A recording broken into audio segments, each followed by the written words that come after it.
Hello everyone, welcome to my mini blog. তো সবাইরে শুভ কালী পূজা, অনেক অনেক শুভেচ্ছা। তো আজকে দিদার লগে আমি বাইরে গেছিলাম শ্মশান কালী মন্দিরে যাওয়ার লিগা।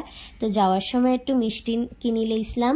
তারপরে গিয়া দেখি গাইজ পুরা মেলার মতন বোয়াত আর অত সুন্দর করিয়া সাজাইছে, আমার তো দেখিয়া বহুত ভাল লাগছে।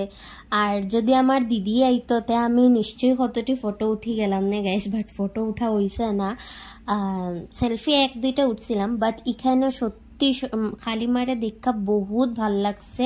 আর সত্যি হইতে গাইজ আমি কিন্তু এর আগে আইছি শ্মশানে, কিন্তু সামনের থেকে কালীমারে দেখতে পারছি না, কেন কি বহুত আগে আইসলাম ছোট থাকতে। তো ছোট থাকতে আমি অত ছোট আসলাম যে ভিড়ের লিগে আমি কিছুই দেখছিলাম না, বাট দেখিয়া বহুত ভাল লাগছে। তারপরে আমরা ধূপকাঠি মোমবাতি দেখাইয়া একটু সময় দাঁড়াইয়া ঘুরিয়া উড়িয়া এরপরে আমরা নিচে নামিয়া শিব মন্দিরও ভক্তি দিয়া তারপরে একটু গুরু গুরু করিয়া দিদার আমি দেন আমরা ঘরে যাওয়ার লিগে রোয়ানা হয়ে গেছিলাম। তো যাওয়ার সময় দেখছি পুরানা মূর্তি একজন নিয়ে যার খুব ভাল লাগছে দেখে। তো সকাল থেকে কিচ্ছু খাইছিলাম না গাইস, আইয়া খাইলেইছি ভাত। তো আজকের অতটা এটা